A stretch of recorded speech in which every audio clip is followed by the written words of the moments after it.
Namaste, Salam Walaikum, Sasriyakal. Welcome back to another session with your War Chef at whatever.com. Today we got very special guest, Padma Lakshmi, the great author, the great TV show host, and also an actress. Today we're going to talk about spices of life with the very new book, Encyclopedia of Spices and Herbs of Padma Lakshmi. Padma Lakshmi, thank you very much for being on our show today. And I strongly recommend the book, Encyclopedia of Spices and Herbs.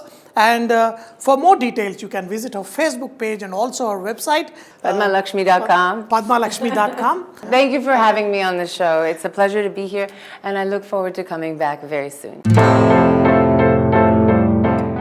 So today I'm going to make a dish that's very close to my heart. It's a Kerala dish called molie. It's very simple. It's a very delicate dish made with white fish, carrots, spices, and coconut milk. Wow, I'm super excited. Let's go ahead and start. Okay. This recipe is very dear to my heart. I actually didn't learn how to make this recipe until I was an adult because I come from a vegetarian family. And so I knew all about South Indian cooking, but mostly South Indian vegetarian cooking. And it was only as an adult that I learned about molie, and now it is a staple of my own cooking in my own kitchen, and we make it at least, once a week or once every 10 days. Everybody likes it. It is a crowd pleaser. It's a healthy dish, and most importantly, it's really yummy. Let's jump into this. You already added some lemon juice and salt. That's right. I added just a pinch of salt. Let's add a little more. And you just want to let this, doesn't have to marinate a long time. We're using a white fish today. Would use any kind of white fish. You could also use crab or shrimp in this dish. Just make sure you cook it according to the size and thickness of the fish, obviously. And so you just want this to marinate for about 10 minutes because otherwise it'll become a ceviche and the citric acid in the lime juice will actually overcook the fish. So it's been about 10 minutes now. Okay, let's go. We're going to start with just a little bit of oil. I use canola oil or vegetable oil. I would use about 2 to 3 tablespoons. You don't have to measure. It's not exact. I like using non-stick pans. Find a good, safe green one because you have to use less oil. And once that oil becomes hot, you want to add your garlic. I'm adding about 5 cloves of garlic, and you'll notice that I'm not chopping the garlic. You can be free to chop the garlic if you want. The reason I leave it whole is because certain members of my family are pretty staunch Brahmins, and they don't like a lot of garlic. And so this way they can get the flavor of garlic, and it infuses the aroma into the dish, but they don't have to actually ingest the whole fiber of the garlic, and it doesn't hurt their tummy.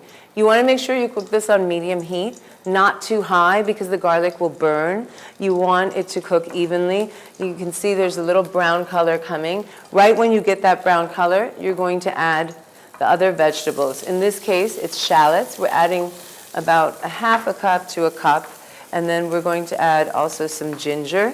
This is shredded fresh ginger, which is beautiful, and it's going to balance the garlic really well. That's about a tablespoon of fresh ginger. I like to peel my garlic and then just shred it, but if you wanted to cut it really fine in something called a brunoise, that would be okay too. And right when the onions start getting glassy, that's when you're going to add fresh curry leaves. Just about a dozen or so. I love curry leaves. I was always told by my mother that they have lots of vitamins and they're really good for your hair, so I tend to add extra curry pata. The one ingredient that separates North Indian food from South Indian food is the curry leaf. It's much more used in the South. And today, we're also going to add a few chilies. Depending on your heat tolerance, you can add as many as you like. I like chilies, and again, these are big enough so that you can pick them out if you don't want. And at this point, you're going to add your carrots. Now, I like to add a little vegetable so that, I'm busy, and so I usually wind up making just 1 or 2 dishes for the fresh nightly meal. So if you can throw some vegetables into any dish, to me it's a win because you can never eat too many vegetables. We're using carrots today. And so once that cooks a little bit, you're going to add your sambar powder. Now, purists would only do haldi or turmeric and the green chilies. They would not be adding sambar powder. I add sambar powder. I love the taste of sambar powder. You don't really need much. You could also, if you wanted to, when you're marinating the fish with the lime juice and the salt, add a pinch of curry powder here and just mix it around with your fingers so that that gets into the flesh of the fish. It should cook just about 10 minutes.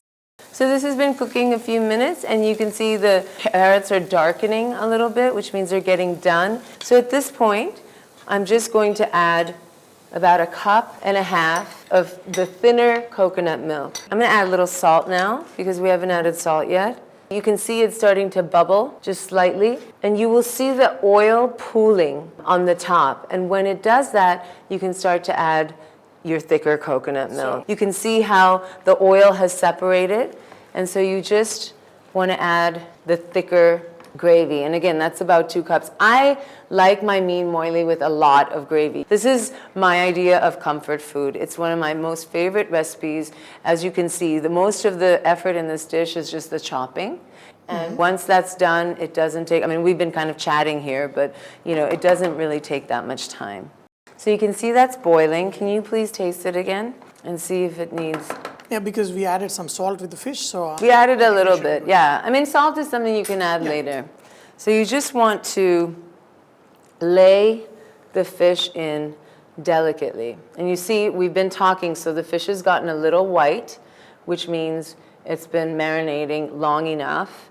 And you want to add your thicker pieces in the middle where the heat source is stronger, and then the thinner pieces sort of on the outside. You're not going to waste anything in here. And you can see, like, we could 4 more pieces of fish in here, but I don't want to crowd the pan, because crowding the pan will also cause the fish to break. You just want to do exactly what he's doing and cover the fish and bathe it. And now I'm going to finish this with a few more curry leaves so that this will be the more herbaceous or green tasting part of the curry leaf that is more important. I mean, it's very important. So you want those 2 layers of flavor, and that's what you'll get adding the curry leaves at the end. And then, so this is going to cook for probably 2-3 minutes tops. And once, right when you turn off the heat, you're going to put the lime juice and the coriander or cilantro.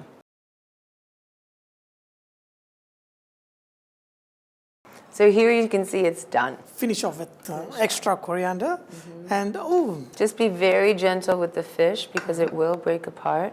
You just want to lay it on the side there. That's for me. You can add 2 pieces. Okay. Be happy to. I love the very subtle aroma and the coriander at the end. I've never tried carrot on a fish molie. So it makes it a little more colorful. Yeah, it makes colorful and it is good.